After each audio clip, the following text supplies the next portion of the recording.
Pakistan has recently experienced one of the worst natural disasters in the country's history.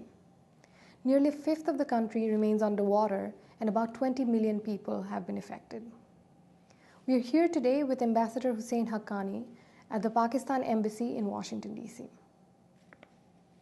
Ambassador, thank you for being here with us today. It's a pleasure. Tell us a little bit about the situation on the ground. What are Pakistan's long-term and short-term needs in the aftermath of the floods? Pakistan has undergone the most massive flooding in its history. In fact, the last big flood in the Indus Basin area was in 1929. In some places, the flooding was 5 times the magnitude of the flood of 1929. So the consequence is that 20 million people have been affected, 8 million children. Most people have either had to leave their homes or they have lost everything, even if they haven't moved physically from the area where they had traditionally been living. The government has had to deal with a massive rescue and relief effort. The first concern has always been to try and get people to safety. That phase is now almost coming to an end as the floods are receding, the water is receding. But whenever the floods recede, the biggest problem that is faced by a flood-affected nation is the possibility of waterborne diseases. 20 million people need to be fed. They need to be provided clean drinking water. The children need to be, infants need to be immunized. Children need to be protected against various diseases. Security needs to be ensured against the possible outbreak of epidemics of cholera, diphtheria, even malaria with standing water in some parts. That phase will have to be followed up by a phase of rehabilitation. All these people need to be brought back to their homes. Then comes the reconstruction phase. A quarter of the crops in Pakistan have been destroyed. 1/3 of the country's landmass is underwater. Industries cannot function. Manufacturing has come to a standstill. Then the Pakistani manufacturing sector, which is connected to Pakistan's cotton sector, will be affected because cotton production is going to be adversely affected. People, small farmers who have lost the crop and have also lost the seeds for the next crop will have to be provided a living and a means to get back on their feet. The country's infrastructure has been adversely affected. Roads have been washed away.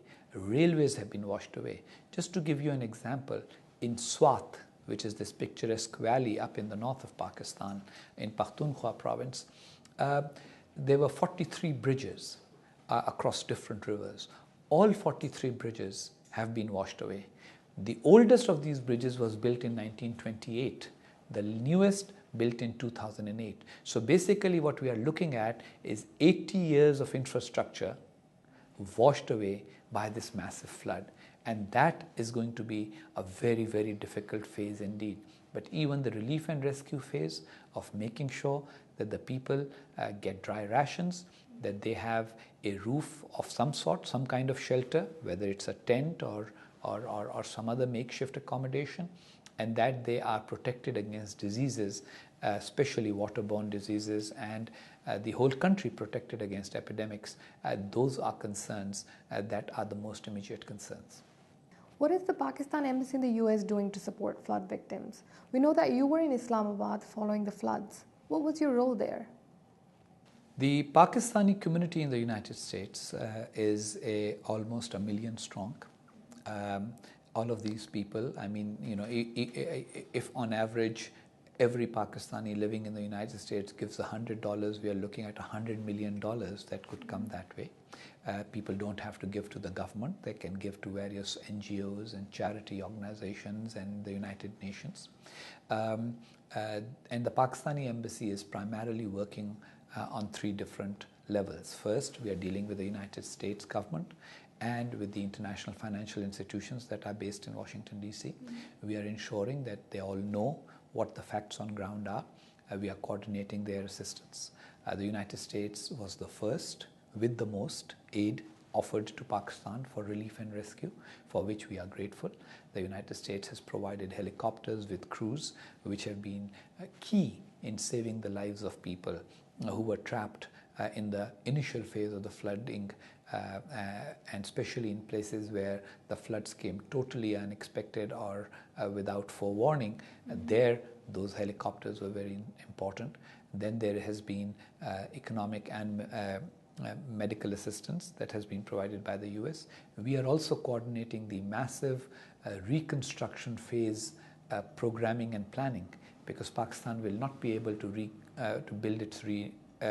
rebuild its infrastructure without international assistance, and in that the United States, its allies, and the international financial institutions such as the IMF, the World Bank, and even the Asian Development Bank will play crucial roles. The second level of our activity is directed at the American public, people who are not of Pakistani origin, Americans in general. The American corporate sector has so far contributed $10.5 million. We think that that assistance can grow many-fold. Several companies, for example, have provided things in kind, American corporations, from manufacturers of bottled water are providing bottled water, people manufacturing water purification tablets and water purification systems are providing that, tent manufacturers are providing tents. So all of that is being coordinated here. And the third is the Pakistani American community, Americans of Pakistani origin and Pakistanis living in the US, and we are trying to mobilize them as well. We understand that the Pakistani community living in the United States also has political views about Pakistan, and some of them may have reservations about some of the political developments in the country. But our effort is to try and make everybody recognize and realize that in times like this, it's not which part of the country you come from, it's not which political party you belong to, it doesn't matter what your views are, it's about getting assistance and support and help there. Pakistani doctors are volunteering, many Pakistanis have contributed in kind and many in cash, and there are a large number of non-governmental organizations also. Then the fourth function that the embassy is performing is to make sure that the large number of volunteers that are offering their services to go and serve in Pakistan, that they can get to Pakistan and help with the effort without too many difficulties. While I was in Pakistan, I traveled with Senator John Kerry and the President of Pakistan, President Asif Zardari, to the flood-affected areas. Let me just say one thing. The pictures and images you see on television or in the newspapers just do not give you a real idea of the magnitude of the disaster, which is why when some people on Pakistani television say, oh, why was this not done or why was that not done, one feels like telling them, if you just comprehended the magnitude, you would not be saying this.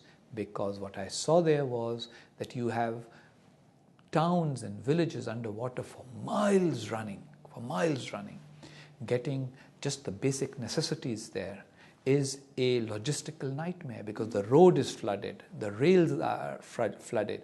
So if the rails are not running, the trains are not running, and the railroad is washed away, the road is washed away, the only way you can get food in is into some airbase, and it can only be airlifted. Well, guess what? Not every airstrip or airfield is easily accessible either. So it has been a very big, huge effort.